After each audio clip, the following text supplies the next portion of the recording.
Hi, பார்ட்டிக்கு கிளம்பியாச்சு. Party, அதுவும் பர்த்டே பார்ட்டி. என்ன ஞாபகம் வரும் உங்கள் எல்லாருக்கும்? பலூன் தானே ஞாபகம் வரும்.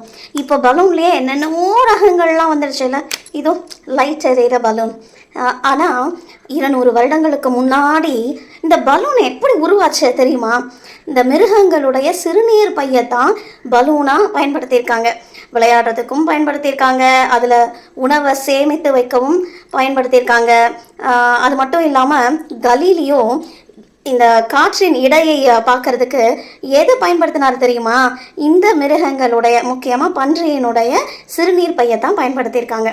அது மட்டும் இல்லாமல் ஃப்ரெஞ்சில் ஒரு டிஷ் இருக்குது, அது பேர் என்னென்னா என்வெசின்னு சொல்லுவாங்க. அதாவது அந்த சிறுநீர் பை, பன்றியினுடைய சிறுநீர் பை எடுத்து அதுக்குள்ளே இந்த மாமிசத்தை நிரப்பி மசாலாலாம் போட்டு அதை போட்டு அதை வேக வைக்கிறது. அது ஒரு நல்ல சுவை தரக்கூடிய ஒரு டிஷ்ஷாக கொடுக்குறாங்க.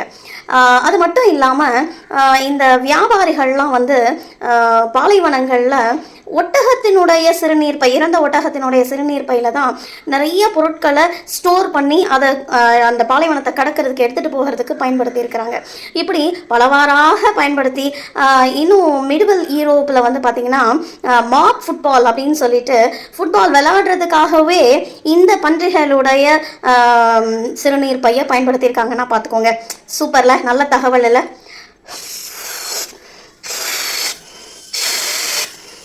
ஆக இந்த பலூனுக்கு பின்னாடி இவ்வளோ பெரிய கதை இருக்குது.